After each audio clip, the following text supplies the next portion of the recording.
Dr. Zixithara adjusted the neural calibration device with her 4 delicate appendages, each movement precise and calculated. The Ethereal Research Collective had spent decades studying the various species they encountered across the galaxy, cataloging their biological responses, their breaking points, their limitations. Today's subject would be another routine addition to their comprehensive database. The human sat strapped to the bioanalysis chair, unconscious from the capture. Sedatives. Designation: male, approximately 30 Earth cycles old, various healed trauma markers across his epidermis. Standard specimen.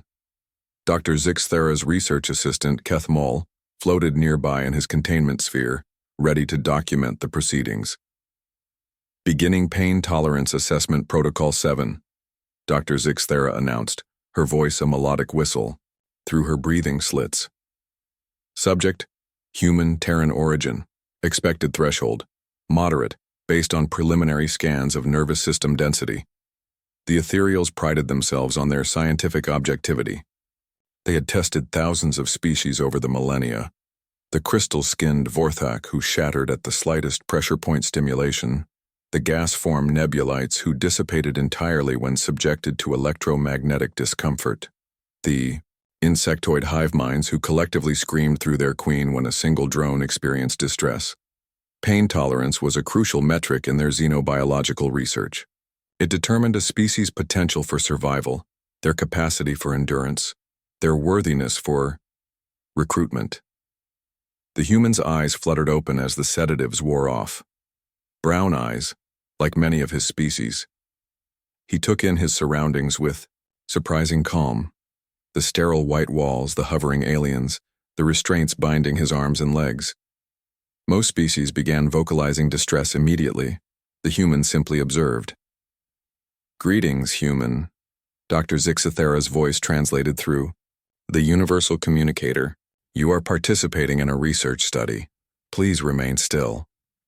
The human's lips curved slightly. "Research study? Is that what we're calling this?" His voice carried an odd quality, not fear, but something else. Amusement? Dr. Zixithara ignored the comment and activated the first assessment tool. A needle-thin probe extended from the device designed to deliver precisely calibrated nerve stimulation. She began with level 1, a mild discomfort that typically caused immediate vocal responses in most subjects. The probe touched the human's forearm. His muscles tensed slightly, but he remained silent. Dr. Zixithara increased the intensity. Level 3 now, equivalent to what had caused the proud Vorthak warriors to beg for cessation. Still nothing. The human watched the readings on her equipment with casual interest. "Fascinating," she murmured, advancing to level 5. Energy discharge should have been overwhelming. The probe pressed deeper into the human's flesh, delivering waves of concentrated neural overstimulation. The human winced. Finally, a response. But then he did something unexpected. He smiled. "That tickles," he said conversationally. No, I broke my leg in 3 places during a hiking accident once. Compound fracture, bone sticking through the skin. Had to crawl 2 miles to find help." Dr. Zixithara's breathing slits fluttered in confusion. She advanced to level 7, a setting that had caused the massive Goliath titans to lose consciousness from pure neural shock. The human's jaw tightened. A small grunt escaped his lips. "Progress." "Level 7, she announced to Keth Moll.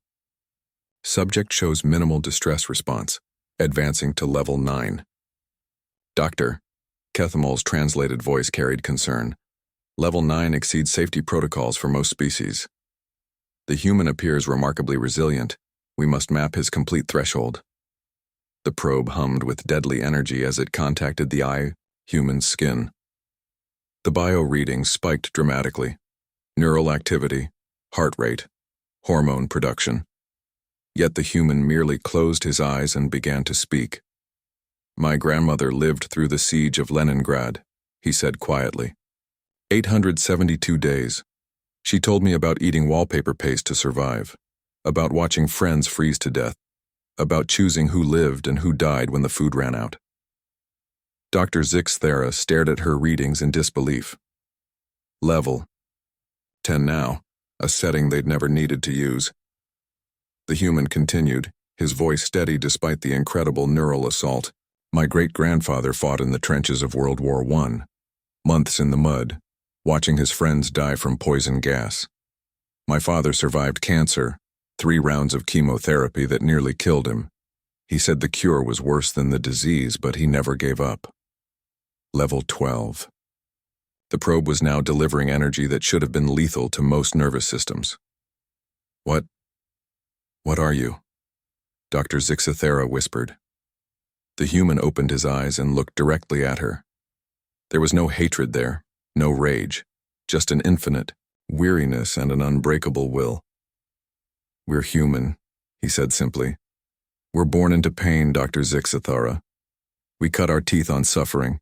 Every human who's ever lived has descended from millions of ancestors who endured famine, war, disease, loss, and kept going anyway.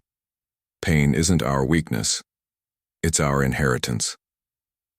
A sharp crack echoed through the laboratory. Dr. Zixthera looked down in shock. The probe had overloaded, its molecular structure failing under the unprecedented energy output.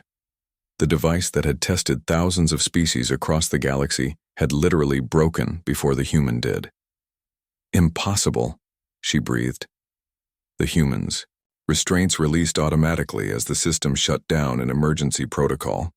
He sat up slowly, rubbing his wrists, and looked at the shattered remains of the testing device. You want to know the funny thing about humans? He said, standing and stretching as if he'd just awakened from a nap, rather than endured torture that would have killed most galactic species.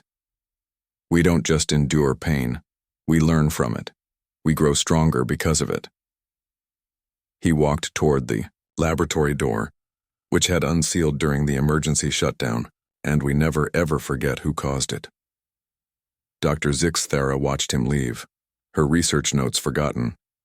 For the first time in her centuries of scientific study, she understood true fear. The ethereal collective had cataloged thousands of species, measuring their breaking points, their limitations, but they had never encountered a species that simply refused to break. The human paused at the threshold and looked back one final time. Oh, and doctor, you might want to warn your superiors. Humans have a saying, what doesn't kill you makes you stronger. You just made 3 billion of us a whole lot stronger. The door sealed behind him, leaving Dr. Zixthera alone with the smoking ruins of her equipment and the terrifying realization that the ethereal collective had just made their first and final mistake with humanity. In her final report, she would write only 4 words: do not engage humans. But by then it would already be too late.